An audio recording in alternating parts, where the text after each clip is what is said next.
Thomas Jefferson wrote, "If the American people ever allow the banks to control the issuance of their currency, first by inflation and then by deflation, the banks and corporations that will grow up around them will deprive the people of all property until their children will wake up homeless on the continents their fathers occupied." See, what the Federal Reserve Act of 1913 did was give this private banking cartel a total monopoly of printing money. So what you had here was a complete takeover of the government of the United States by these private bankers. They've owned it ever since. 100 years after Jefferson, Abraham Lincoln was pondering the same issues when he said, "The government should create, issue, and circulate all the currency. Creating and issuing money is the supreme prerogative of government and its greatest creative opportunity. Adopting these principles will save the taxpayers immense sums of interest, and money will cease to be the master and become the servant of humanity." Every $100 bill which the Federal Reserve System prints and is sold to the United States at full face value represents a $100 loan. Even though the government pays for it, they still pay interest, and it becomes, that's what your $4 trillion debt is, are the Federal Reserve notes.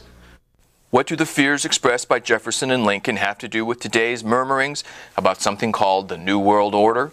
And incidentally, it was Woodrow Wilson who first proclaimed the New World Order.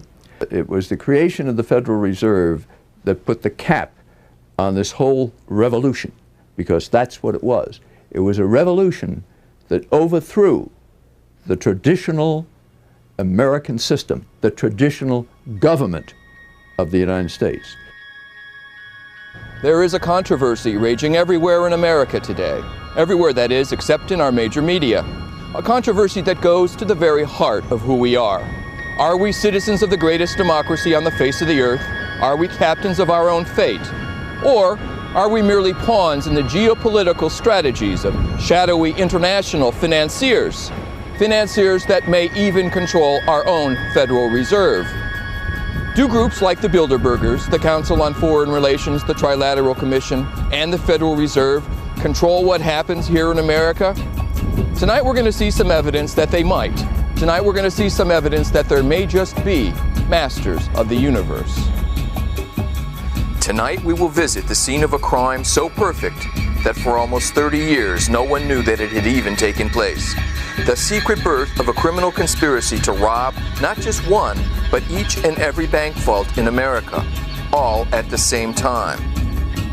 And in between, we've got wars, assassinations, and Martians. In fact, if it weren't for the Martians, you might have heard about this mother of all conspiracies long ago. At precisely 8 p.m. on the evening of October 30th, 1938, the Mercury Radio Network interrupts the music of Ramon Raquello and his orchestra for a special news bulletin. A huge flaming object believed to be a meteorite fallen on a farm near Grover's Mill, New Jersey. Moments later comes a correction. It's not a meteorite, no, but incredibly, Martian cylinders falling all over the country. The famous War of the Worlds broadcast has begun. Welcome to California. With its terrifyingly real descriptions of an invasion from Mars, and before the night is out, 1 million people will run panicked into the streets. But what has been, for almost 50 years, a closely guarded secret is this.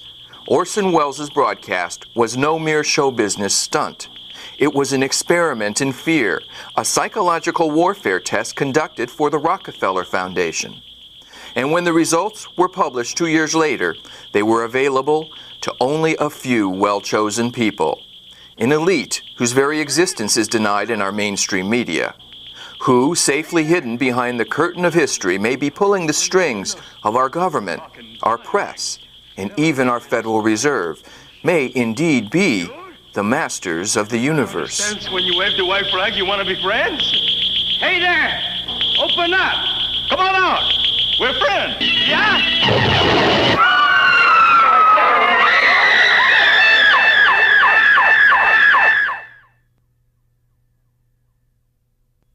The psychological warfare test, which we discovered in Orson Welles' broadcast, is crucial to any understanding of why some people feel that elite institutions like the Federal Reserve, the Council on Foreign Relations, and the Bilderbergers pull the strings that we all dance on. The people who call conspiracy theorists are not the conspiracy theorists themselves, so to speak. So it's we're talking about facts.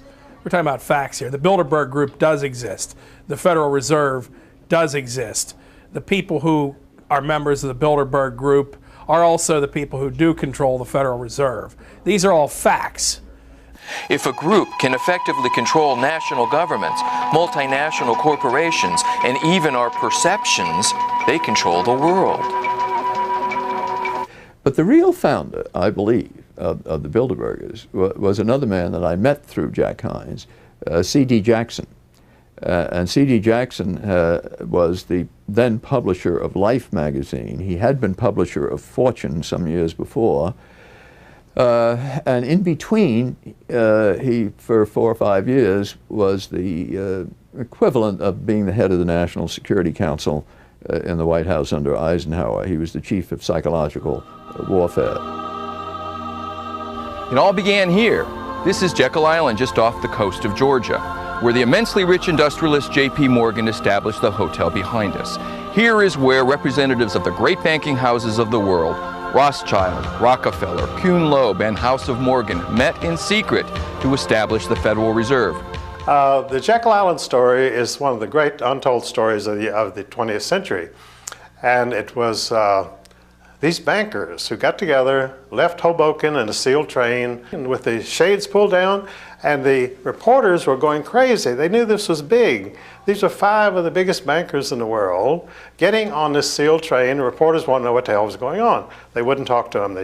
The train pulled out of the station, left the reporters there, and they didn't know for years what had happened. It is the urging of the famous poet Ezra Pound that sets Mullins on his lifetime quest for the truth about the origins of the Federal Reserve. In the Library of Congress in Washington, D.C., Mullins starts looking for clues. Ezra Pound's young artists and writers, friends, were killed during World War I. Ezra wanted to know why they died. Digging book by book, row by row, in the entire economics section of the Library of Congress, I found this little magazine with the Jekyll Island story in it. When I took that to Ezra Pound, he was so thrilled. It was the biggest discovery of his life. He said, "You have uncovered the biggest detective story of the 20th century." Why does Pound call Mullins' investigation the biggest detective story of the 20th century? Because I was tracking criminals. This is a criminal conspiracy. The Federal Reserve System, because of the way it originated as a secret conspiracy at Jekyll Island, in law, when any people meet together to plot to rob somebody, that becomes a criminal operation. It can never be anything else. Throughout its subsequent history, it can never overcome that initial criminal beginning. And that's where we are today, a criminal syndicate. That's all it is. It's all it ever has been. Andrew Gray, grandnephew of one of the 6 men who met to plot the creation of the Fed, scoffs at talk of secret cabals. Well, I'm asked whether the Jekyll Island meeting can be automatically classed as a conspiracy. And the answer, first of all, is that the need for secrecy in conceiving important legislation does not necessarily imply conspiracy. We see this all the time.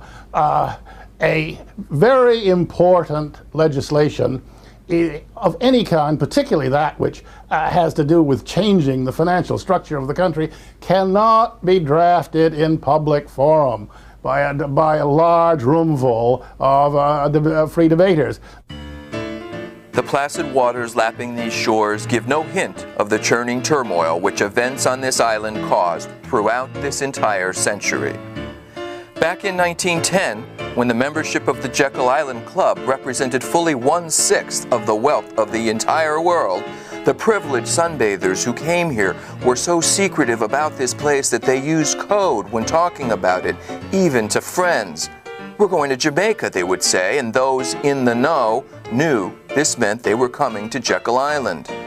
where the conspirators who created the Federal Reserve were so worried about their plans leaking out that they formed what they called the First Name Club. So what they did was agree to address each other only by their first names. They would be, Warburg became Mr. Paul, Aldrich became Mr. Nelson, and they kept that up religiously the whole time. I don't think they slipped one. And on the train, the senators swore all of them to lifetime secrecy. I mean, he said, I don't want any of you ever to say a word about this. And this was honored by Warburg even 20 years after the senator's death. Beneath this stained glass window, a secret plan came into being that did much to shape the 20th century, and the details are only now becoming public knowledge. And this is a conspiracy. The birth of the Federal Reserve System, we know, was at Jekyll Island, Georgia, in the secret meeting that took place. The immediate excuse was the money panic of 1907, which was engineered by Jacob Schiff and the Rockefellers to gain control of some corporations they were after. History books record that Woodrow Wilson was the father of the Federal Reserve Act, signing it into law December 22, 1913, at the White House.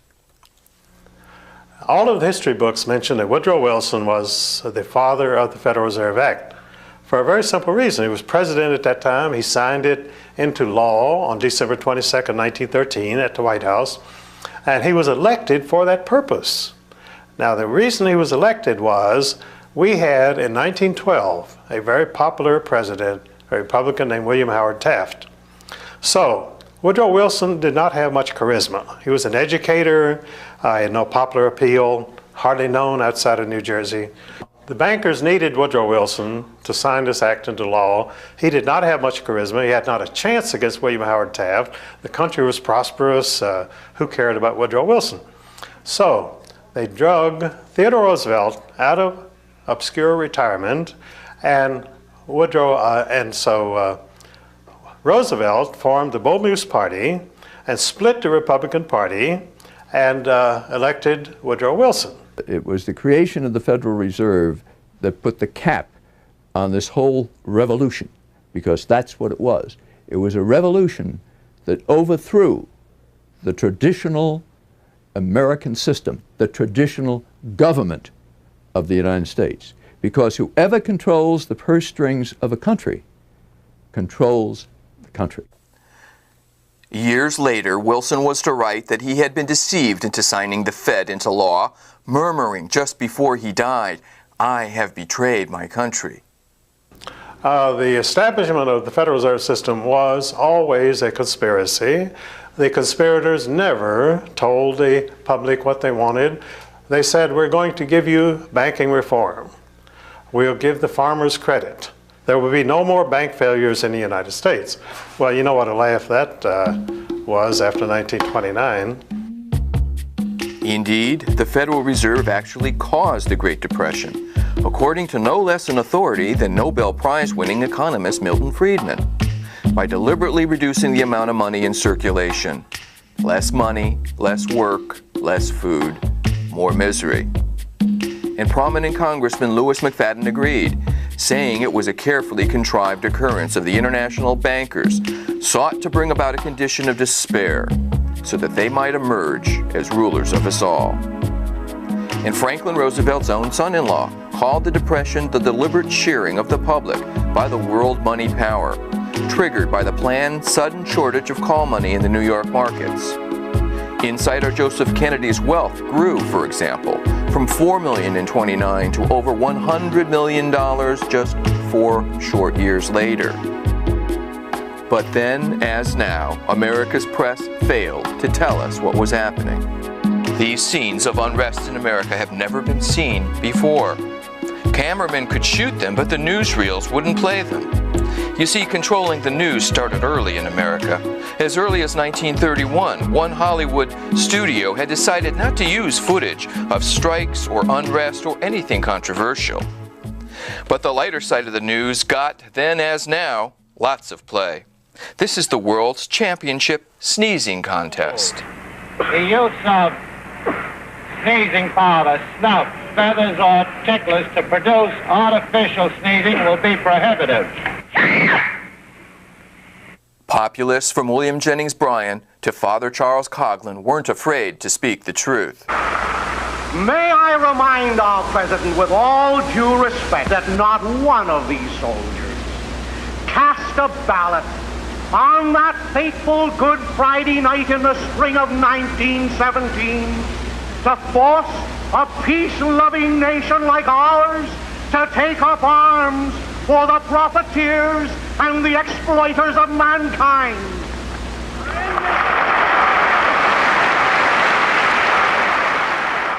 And during the Depression, no one was more dangerous to the banking interests than Huey Long. According to the tables which we have assembled, it is our estimate that 4% of the American people own 85% of the wealth of America, and that over 70% of the people of America don't own enough to pay the debts that they owe. How many men ever went to a barbecue and would let one man take off the table what's intended for 9/10 of the people to eat? The only way you'll ever be able to feed the balance of the people is to make that man come back and bring back some of that grub he ain't got no business with.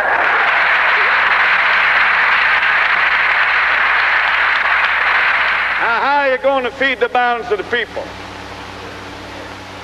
What's Morgan and Baruch and Rockefeller and Mellon going to do with all that grub? They can't eat it. They can't wear the clothes. They can't live in the houses. Give them a yacht. Give them a palace. Send them to Reno and give them a new wife when they want it. That's what they want. But assassination as a tool of political policy was something this banking crowd apparently knew well, even in the 1930s. I thought cash is cash, and how can a dollar bill be an interest-bearing vehicle? But they all are interest-bearing currency. And you see both John F. Kennedy and Abraham Lincoln were murdered because they went to the Treasury and started printing non-interest-bearing currency, the greenback notes. And they were immediately killed because the bankers didn't want to lose these billions of dollars of interest. Did the creation of the Federal Reserve represent a government takeover of the United States by shadowy international financiers? Certainly the Fed was designed to protect somebody's interests, but whose? Interest of the banking, the international banking community, not the American banking community. It was the international banking community. The Morgans were an international family. The fortune had first been made in England, and then they transferred their operation here. But they were allied with the Rothschilds and others in England, and these were the people who drafted, one of their agents drafted the script for the Federal Reserve, Paul Warburg. And incidentally, little known, is that Paul Warburg's brother was the chief of imperial intelligence for the Kaiser, all during World War I, while Paul was running the Federal Reserve. He was the vice chairman of the Federal Reserve. The international character of the Federal Reserve has its defenders. There has been, in the last 30 or 40 years, a much greater international flavor to the activities of the Fed because the banking system has become global. And you could no longer regulate the U.S. banking money supply by simply doing via the domestic Federal Reserve banks. But critics point to a famous statement in the early 1800s by Nathan Rothschild to support this claim. If I can issue the money, I care not who makes the laws, because you always buy the lawmakers, and the lawmakers are for sale. So if you have the money, you can get any law passed you want. So who do you care whether Bill Clinton is president or who is senator from New Jersey? It doesn't make any difference because you write a check and you get another senator. Nathan Rothschild in 1820 might have had more right to say that than any of his successors. The statement is more or less absurd. The Federal Reserve does not control the money supply. The Federal Reserve influences the money supply. But the stickiest question in this debate is this: just who owns the Federal Reserve? Well, the City of London set the whole thing up. J.P. Morgan was simply an agent of the Bank of England when he organized this meeting down in Jekyll Island, Georgia. And the Federal Reserve Bank of New York, the stock is principally owned by 5 merchant banks in London chartered by the Bank of England. So you see, every decision of the Federal Reserve Bank of New York comes out of London. So then, who owns the Bank of England? Yes, the Queen of England was one of the original shareholders of the Bank of England. There again, you had another monopoly. Most of the original purchasers of the Bank of England in 1694, their families have owned that stock ever since. And it's a monopolistic oligarchy of dynastic families. Some of these families go back 5,000 years. These are not Johnny-come-latelys. These are not nobodies. These are real families. Hate mongers like Adolf Hitler used the term international financiers to spread anti-Semitism. Are critics of the Fed alleging it's a Jewish conspiracy? No, not really. It's not Jewish at all. The Jews have been what Lyndon LaRouche calls the Hofjuden, the court Jews.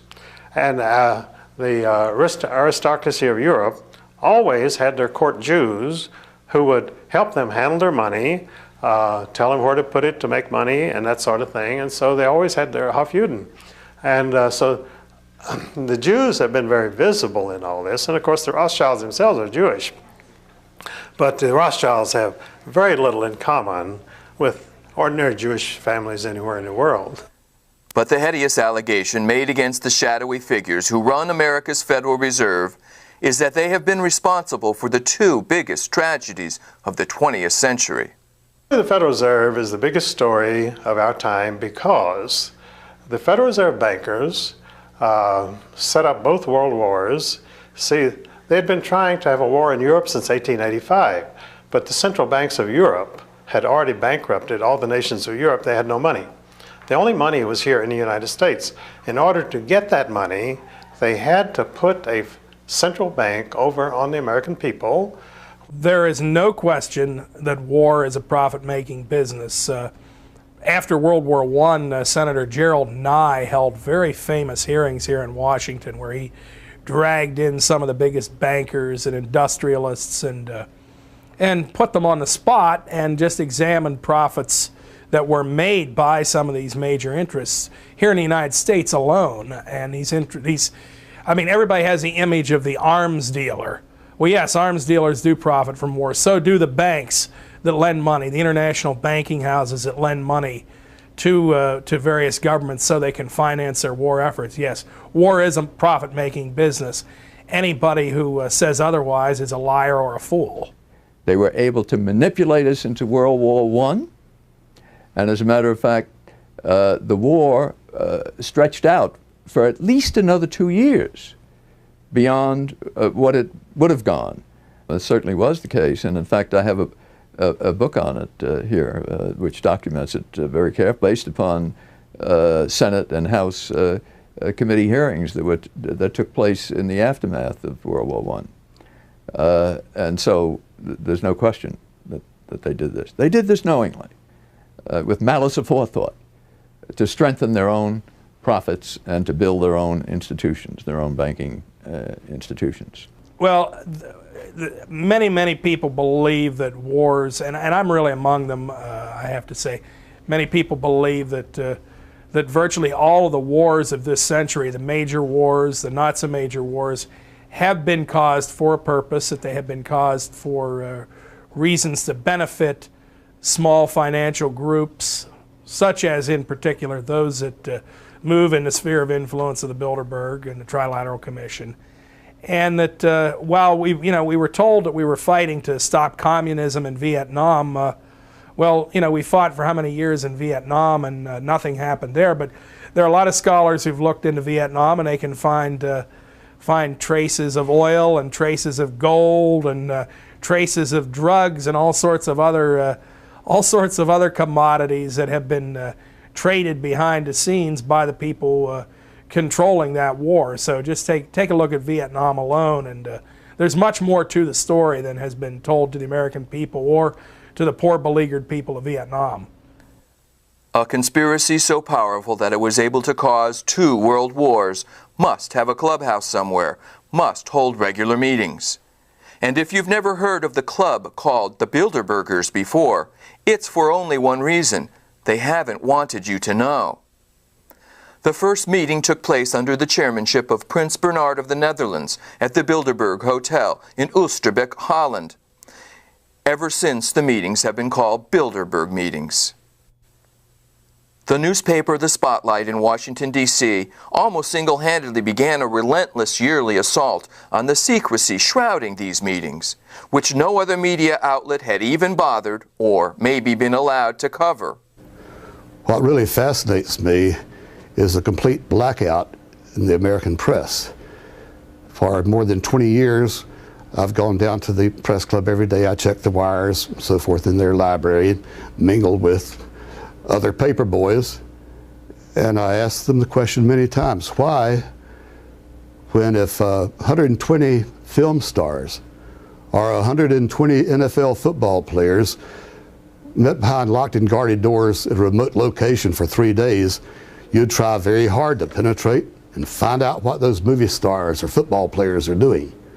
Well, I have no curiosity at all when 120 of the world's most powerful financial leaders and political leaders meet for 3 days in a remote location behind armed guards in a complete blackout. Why no curiosity? At this Bilderberg meeting, Americans present included Secretary of Defense William Perry, Presidential Advisor Stephanopoulos, Senator Sam Nunn, William Buckley, David Rockefeller, Lloyd Bentsen, and Henry Kissinger. And major agenda items included the role of liberals in various organizations, since a month before 50 liberal groups had met in Washington to discuss their opposition to international banks and economic globalization, as well as the separatist movement in Canada, and the expansion of NAFTA from Alaska to Chile. Yet here in its entirety is the respected Canadian Broadcasting Corporation's coverage of the Bilderberg meeting.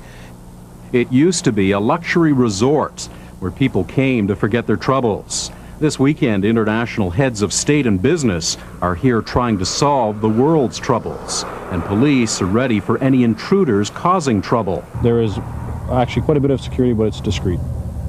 So what would happen if somebody tried to sneak in through the trees back there? I don't know. I wouldn't want to try it. 120 world figures are here, including the Prime Minister, Finance Minister Paul Martin, former U.S. Secretary of State Henry Kissinger, and U.S. presidential aide George Stephanopoulos.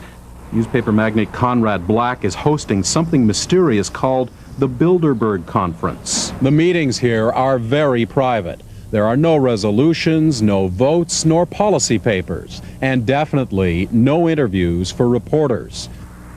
Few people in King City know what's going on, but many people are speculating. What they're probably doing is just discussing, political policy. Probably trying to figure out how to spend our money. No, I don't think they're into barbecues and beer. They're more into caviar and champagne. Bilderberg in particular is an organization created in the 1950s which was designed to try and ensure Atlantic unity and also a stable and growing world economy. This political science professor has written about the secret of Bilderberg Conference. The major justification for the secrecy is to allow people from very different political contexts and walks of life to exchange views frankly over sometimes very difficult issues. Simon Dingley, CBC News, King City, Ontario. Why is it the major media would deny this? Let's look at the ownership of the major media. Let's look at the roster of, say, the Bilderberg meeting. Katharine Graham owns the Washington Post country. Katharine Graham has been to the Bilderbergers. Conrad Black, one of the largest media barons in Canada and Europe. Conrad Black has not only been to these meetings, but he has hosted the meeting just a few years ago. And this is a conspiracy, because every year they meet in secret. The press never reports on it, even though people like Katharine Graham, the longtime publisher, owner of the Washington Post, has been to almost all the meetings, even though representatives of the New York Times have been at all the meetings. The Wall Street Journal and the other top newspapers in Europe and Japan as well. And there is an absolute news blackout. There is never anything reported in any of those papers. In this country, the press is seen as the fourth estate. You know, you've got the judiciary branch, the legislative branch of government, the executive branch of government. Then you're supposed to have the press keeping an eye on these three. If leaders from these three are working with other leaders around the world to determine economic policy, to determine wars, to determine what people will have human rights, etc., then yes, the press has a responsibility to get in there and to inform people. But just 2 years ago, I think 1997, the First Lady attended the meeting in Georgia, in Atlanta. Now, a few papers in Georgia picked it up. A couple of these papers are part of national chains. It appeared here and there, spot coverage throughout the country. But this is the First Lady at a meeting with people who really arguably want to rule the world. You know, that should have been front page news. Have the Bilderbergers corrupted the press? Is the public's right to know snickered at behind our backs? Reporters who hobnob with the Bilderbergers comprise a virtual who's who of journalism. Everyone from Peter Jennings to Leslie Stahl, from Roone Arledge to the only journalist present in Dealey Plaza, Dan Rather, when John Fitzgerald Kennedy was murdered. Could this explain the curiously incurious attitude of the American press towards the assassination of the last legitimately elected President of the United States? A sinister conspiracy to one person might just be another person's private affair. It's just that when you get people to going on and on about this or that,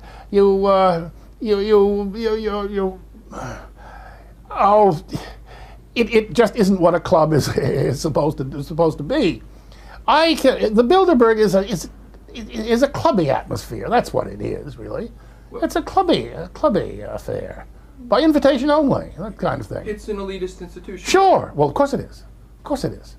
Now, when you see groups like Council on Foreign Relations, Bilderbergers, Trilateral Commission, you have to remember bankers work internationally. No banker just works in one country. They work in all countries. And the central banks in all countries work together. Through special groups, they formed the Council on Foreign Relations at the Versailles Peace Conference after World War I. Now, many conservatives believe the CFR runs in the United States, but it only does it secondhand because the real power, the real orders come out of London first. The decisions made in Bilderberger meetings apparently affect all of our lives. Well, by penetrating the secrecy of Bilderberg, we were able to do an advanced story on the end of the Cold War, on the downfall of Maggie Thatcher, many things. An advanced story on the Persian Gulf War, on then President George Bush's reversal from his read my lips, no new taxes pledge. Seen in attendance at a Bilderberger meeting are all of the usual suspects. The financial entities that dominate the Federal Reserve, the Bilderberg Group, are largely centered around the Rockefeller family and the Rothschild family.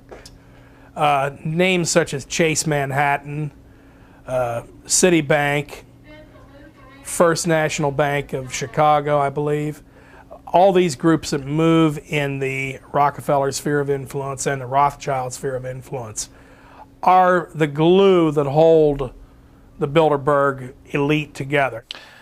When Nelson Rockefeller was heckled at the 1964 Republican Convention, commentators chalked it up to right-wing extremism. But could these people have known then things we are only learning now?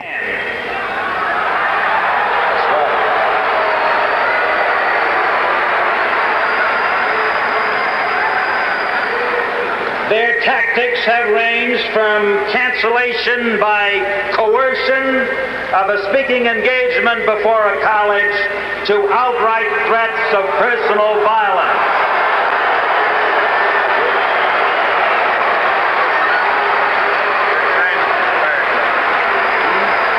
Not my fault if you don't control the audience. I got 5 minutes worth. You control the audience and I'll make my 5 minutes. Most troubling of all is the evidence that these secret elite meetings may even choose our presidents. Jimmy Carter had been a one-term governor of Georgia, hardly known to the American people. He, however, had an entree into the international elite through his membership in David Rockefeller's Trilateral Commission. No one had ever heard of Jimmy Carter. I think that's fair to say.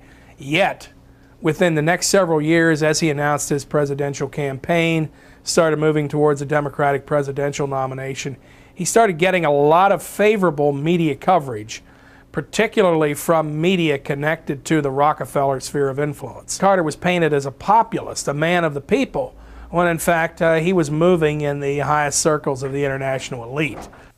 There are even more recent examples of the Bilderbergers selecting people to become our leaders. When we discovered that the obscure governor of Arkansas, Bill Clinton, had attended his first Bilderberg meeting in Baden-Baden, Germany in 1991, we were able to anticipate a political future for the young man. When I discovered in 1991 that an obscure governor of Arkansas named Bill Clinton had attended the Bilderberger meeting, I was able to predict that he would be the candidate for the presidency of the Democratic Party. I didn't think he'd be elected president, incidentally, but he was. And so they picked him. The Bilderbergers actually picked him to be the president. Bill Clinton, like Jimmy Carter, is a product of the Rockefeller empire. Bill Clinton has a few up on Jimmy Carter, though. Not only was Clinton a member of the Trilateral Commission, but he was also invited to become a member of the Council on Foreign Relations. And he also was inducted into the Bilderberg Group at its meeting in Baden-Baden, Germany in 1991. Bill Clinton was. So he essentially had the imprimatur of the Rockefeller and Rothschild families, and he had the appropriate backing, and he knew it. He's a smart guy, and that's how he got in the White House. I have no doubt about that in my mind. They put him there. If there is a conspiracy loosely called the New World Order, the free movement of capital and goods across national boundaries is clearly a big part of their agenda. The global elite have been some of the primary promoters, in fact, the primary promoters of free trade, precisely because of the fact that they are the ones who control the major multinational corporations. They are the ones who want to build televisions in Mexico and in third world country, impoverished third world countries, and pay these people who otherwise have no employment. They want to pay them at sub minimum wages, slave wages, and then export them at gigantic profits back to the United States. But we're told by the major media in this country, which is tied in again with these international elites, that, oh, well, this is a temporary thing. It really is good for America. But it's not good for America. Look at anybody who's lost their job. Look at how their family suffers. That's the Bilderberg Group at work. That's the Trilateral Commission. That's the Federal Reserve, all these elite groups that they're benefiting, but the average American isn't. Critics of the American CIA have long accused it of operating not in the best interests of Americans as a whole, but of being a virtual private army for multinationals, as well as being heavily involved in the drug trade. Could they be actually working for this sinister conspiracy? These families have been mostly in the banking business for at least 500 years, most of them. And they're always in international trade, because being in the banking, you can finance foreign voyages, trade in spices and whatever you want. And so as bankers, they became traders, and they get richer and richer and richer. They were in the slave trade, they were in the opium trade, because these people are not interested in 5% a year return. They want 1,000% a year return. And to get into those things, you need to get into gold, slaves, drugs. That's where the big money is. We are back to our initial question. Are we citizens of a great democracy, or is something more sinister at work? Is there anything wrong with the best and the brightest controlling our country? What's wrong with an elite ordering world events? There's a lot of things wrong with that. The American people, at least, have always been told that they control their own destiny through their elected representatives. But when you find their elected representatives attending secret meetings with some of the wealthiest bankers, industrialists, behind closed doors, surrounded by armed guards who will not let the general public in, and they're making decisions that affect the future of the American people and the people of the world, then there are legitimate questions as to why this elite should be able to dictate things. Are international financiers in control of our lives? Are they the masters of the universe? Well, they print the money. I mean, if you could print $1 billion tomorrow, well, you could be a master of the universe. But you can't because they have the monopoly. And as long as they can print the money, as long as they can buy the New York Times, the Washington Post, congressmen, senators, presidents, then you can't compete against them. What have you got to offer? If you have just a very few people, relatively few people, governing your government, you don't have a democratic government, do you? You've got a secret cabal here who is governing the United States. And not just the United States, but the governments of England and France, Germany, all the European countries, less influence in Japan, but quite a bit there too. And so, you know, what would you call it? It's a conspiracy. What else can you call it? It's a conspiracy against the people of the United States and of the Western world. Are the Rockefellers and the Rothschilds and the people in their sphere of influence the masters of the universe? That's an interesting question. Let's put it this way. They want to be the masters of the universe, but there are a lot of people who don't want them to be. It's only fitting that we end with a quote from the man who started it all, Woodrow Wilson, who, as we have seen, spent his remaining years regretting what he had done. "We are controlled by a small group of dominant men," he said, "the worst ruled and most completely controlled government in the civilized world. Some of the biggest men in the United States are afraid of something," he went on. "They know that there is a power so organized, so subtle, so interlocked, and so complete that they had better not speak above their breath when they speak in condemnation of it." So, is there a sinister conspiracy in control of our lives? Are there masters of the universe? Democratic societies have always been the crowning glory of human civilization. And in a democracy, the people decide. They don't have their decisions made for them. Masters of the universe, you've seen the evidence. You decide.